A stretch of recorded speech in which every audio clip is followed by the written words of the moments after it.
Xbox Series S Carbon Edition, PlayStation 5 New Edition, Slim Edition, and of course the Nintendo Switch OLED, which I'm going to call the OLED, as well as the SteamDeck OLED. It is the time of the year where everyone thinks, what should I get? Or asks it rather. Let me break down each one of those models.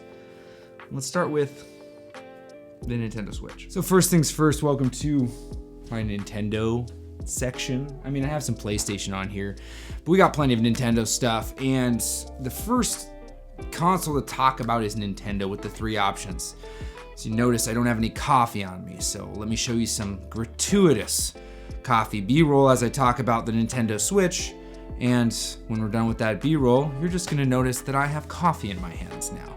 In fact, I already have coffee in my hands, and as you can hear, I'm sipping some delicious Peru. Now, the Nintendo Switch. There are 3 options that you could go with for the Nintendo Switch. We have the OLED, LCD, and Switch Lite.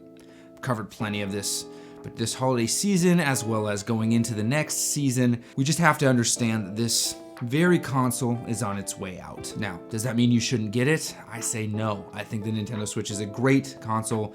And as I've mentioned plenty of times, if you still don't have one, you clearly aren't an early adopter. Would I wait for the next one? Well, yeah, but also I already have a Switch, so I guess it doesn't really matter what I would think.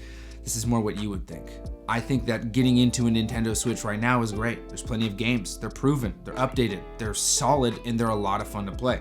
You're gonna find a bunch of stuff on sales, and finding a new Nintendo product, whatever it's gonna be, whatever the new Nintendo thing that's gonna launch is, it's gonna be really, really hard to get your hands on right out the gates. So this will at least tide you over. Not only that, but you'll have a great amount of fun, and everybody has this console already, so you're already gonna have plenty of people to play with. I still would buy this console right now. Like, I really would. I'd buy it as gifts, I'd buy it with the understanding though that you're gonna have a new system here shortly. When are they gonna announce it? That's a great question. I'm still waiting to find out when they're gonna announce it, but we're just gonna have to wait and see. As I said, I think that the Nintendo Switch OLED actually is gonna be the best option for you. Actually, I don't think I've said that yet. Well, here I say it now. The Switch OLED is an awesome machine. I love my Switch OLED. The Switch Lite's great for kids. My little girl has a Switch Lite, and the Switch LCD, I would actually pass on it. There are plenty of different bundles out there to get yourself an LCD, and I'm not saying that it's a bad console, but when faced with the reality that the hardware as a whole, processor-wise, is 7 years old, it's kind of worth the extra $50, I would say, to get yourself at least 7-year-old processor with an OLED display, better speakers, a little more internal storage, and I feel like a more robust exterior. So with the Nintendo Switch this holiday season, I would go OLED. Pick up the Super Smash Bros. Bundle. If you're not into Super Smash Bros., pick up an OLED. There's always a question about secondhand. Should you get secondhand? That's up to you. I personally don't do secondhand stuff as much when it comes to my hardware, especially because price difference between the two is usually not enough for me to have the worry. I buy brand new hardware because I purchase peace of mind and manufacturer warranties. That's huge for me. After working at Apple for such a long time, I understand that warranties matter. So for Nintendo Switch, we're gonna go with the OLED. The other options are great, but I would still recommend the OLED. Now, the SteamDeck also has an OLED. Don't have one, but I have my thoughts on that. Now, I know that I've carved myself out to be the Xbox dude here, but let's just try to take a step back and help me rebrand to the console guy, okay? Just consoles. The Steam Deck qualifies as that for me. I think that the Steam Deck is a cool console. I have reluctantly ordered one. Not something I think I'm gonna use, but I wanna learn more about it. As I do more here, I want to learn more about the different consoles that exist, and so I did order the 512 OLED. Now, why did I go with the 512 over the 1 terabyte? A couple reasons, and this is kind of where I would go to. Now, if you're on a budget and you're not really into the ecosystem that Steam has, or you haven't purchased anything on Steam, an LCD one is really cheap. You can find a bunch of secondhand ones because everyone's selling their LCD ones, and I don't know. I don't think it's a bad console, but but we know that the OLED has updated a ton of stuff. So I would probably lean into that a little bit if this whole Steam thing and portable PC gaming is your cup of coffee. Speaking of cup of coffee, time to slam some more, and hopefully I don't damage the very coffee table that I've been using. Mind you, I love my new coffee setup. It makes me so happy. Continuing back to what I was saying. The SteamDeck OLED has a lot of things going for it. They've done something to the touchpads, the thumbsticks seem to be smoother, and it just feels better. Internals wise, they've changed everything. So unfortunately, if you're going from LCD to OLED and you've upgraded some internals and you want to change that out, you're just not going to be able to do it. It is what it is. Is that to be expected? Kind of. These companies do a lot of things, but it seems like they did it intentionally, not intentionally to make you have to spend more money, because realistically, buying internal SSDs don't matter. They don't make a dime off that. So it really just is more inconvenient for you. But I will say that if you're fresh to this, there are two models to consider. The special edition model is sold out, and I still, though I like special edition stuff because I'm a human and I am a sucker for exclusivity, curse you, NitroDeck, I still went with the 512. The reason why I went with the 512 is because I don't care for that anti-glare screen. And let's be honest, you're just going to put a screen protector on there. And if you think, no, I'm not, I'm just gonna run it naked, that's dumb. Don't do that. Put a screen protector on your SteamDeck. It is an expensive piece of hardware. You should probably have a screen protector. One of the first accessories I'd buy for that. And I will make a what to buy for that when that happens. I always go back and forth with these types of videos, but you know what? Today I'm feeling a little inspired. Now, 1 terabyte internal storage, still not gonna be enough. It's not gonna be enough. It's never gonna be enough. And you can easily purchase micro SDs or upgrade the internal storage on your own. It seems to be relatively easy. And Steam, or Valve rather, doesn't make it difficult to get in there. There's a lot of tutorials online on how to do this. They've also changed the processor a little bit, but still, that's not really what I'm getting into. I'm getting into practicality and what I would go for if the SteamDeck was one of them. I would absolutely go for the SteamDeck OLED 512, not the older model. And I know what you're thinking. You're thinking, well, of course, you're gonna go for the newer model of PS5 and newer model of Xbox as well. That's actually not true, but let's go over to PS5 so I can tell you where I would go with the PS5. It's not the Slim. And here's why. Now, the PlayStation 5 isn't short of controversy, being almost impossible to get for the longest time, and then once it was possible to get, they go ahead and drop a new model with a detachable CD drive and stuff like that. And it begs the question, which one should you get? Because if you were to look right now online on GameStop or really any other store, you could find the Spider-Man edition, Spider-Man 2, for the old model for $500, or for the new model for $500. Well, is the new model actually worth it? I think with an internal storage increase up to 1 terabyte, I believe, over 825. Sure, that's great. Yes, you're technically getting 170 extra or something like that. An extra, let's just say over 150 in gigs of internal storage. Hey, that's enough for 1 update of Call of Duty, if that's the game you're gonna get. And maybe 1 AAA game.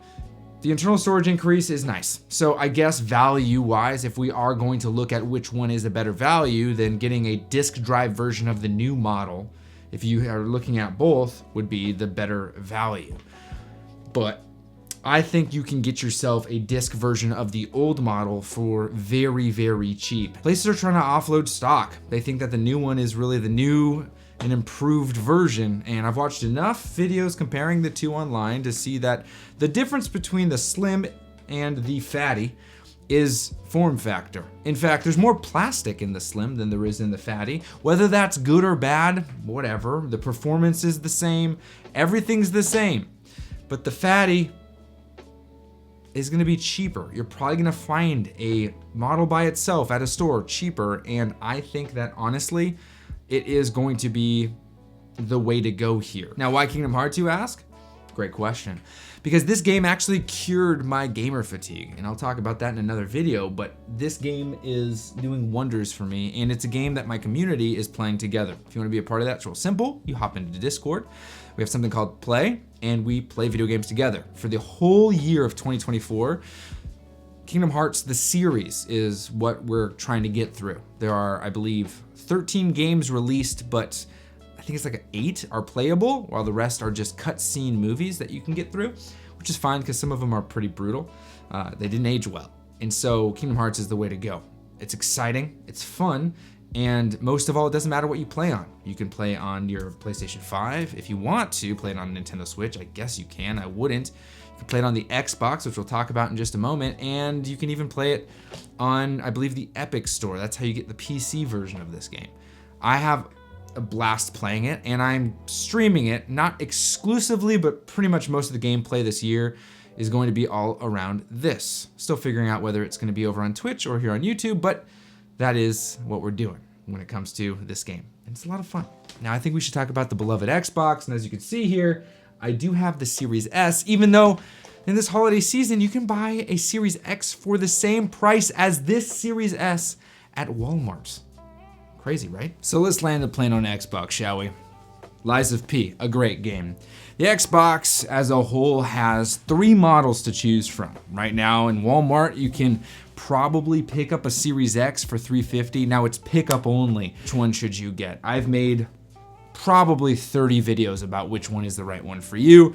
Let me sum it all up in this video since this is what you're watching, and I'm not gonna make you watch a bunch of my other videos. Here's the information. The Xbox Series X is the most powerful Xbox that there is to date. It has a disk drive and the internal storage is 1 terabyte. Great, awesome. It's around $500, and I say that because you're going to be able to get it on sale for $450 or get one with a game and an extra controller. So when it comes to that, just know that. If you're someone who's like, I need the physical, get the Xbox Series X, honestly. Are there rumors about there being a disk drive that you can plug into your Series S? Yes. Are those rumors gonna come true? I don't know, they're rumors. So if physical games are important to you, and as we've seen the conversation between digital and physical, it has increased more and more in the, man, I am bummed we're losing physical kind of thing. I feel like a lot of us are. We're seeing accounts getting banned and then you can't play your games. It's just not good. But when it comes to Xbox, the physical thing, that is your call. If you're someone like myself who just plays digital games, then maybe the physical part of it isn't as important. And then if you are not gonna get the Series X and you're going Series S, here's where I would go. Now, I have the Carbon Edition because I wanted the black one. It is what it is. It is 1 terabyte of internal storage. It comes with a black controller, and that is the only difference. If I was an Xbox gamer, primarily, I would not get the Carbon Edition.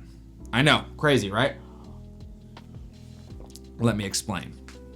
I would get the 512 edition and spend the extra money on getting an external card. I would get the Seagate card of 1 terabyte because if you're not worried so much about the disk drive and you're just like, I want the portability of the small guy because it is portable, what you're looking at here is 512 plus 1 terabyte for about $100.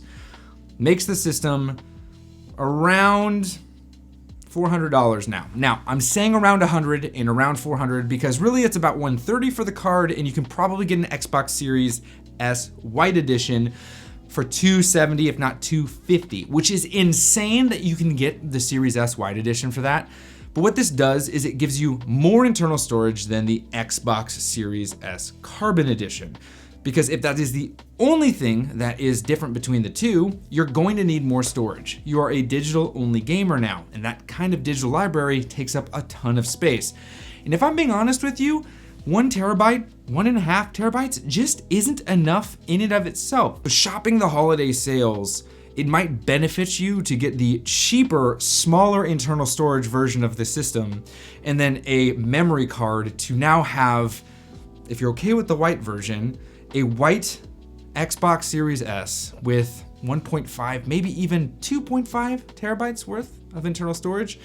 There are more sales on the Series S White Edition than there are on the Series S Carbon Edition. And that's why I'm saying this.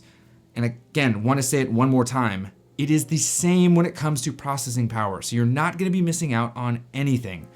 So let's sum it up. With the Nintendo Switch, I would go OLED. The SteamDeck, I would go OLED 512 because the 1 terabyte anti-glare screen mutes the colors of the OLED anyway, so I wouldn't go that way. With the PlayStation 5, I'd get the Fat Daddy. you're gonna be great, and you can increase the internal storage of that with an external SSD, and then you're going to be way past where the you'd be way past the Slim's increase of 150 gigs. I have 4 terabytes. I have 2 additional terabytes in there. I'm fine. And lastly, with the Xbox Series, if you don't need that disc and you're really not worried about the power, I would go white edition this holiday season. I hope that helps you out. My goal is always to help people who play video games play more video games with each other. Join the Discord if you want to be a part of that community. We have no bias, we just plan whatever we like.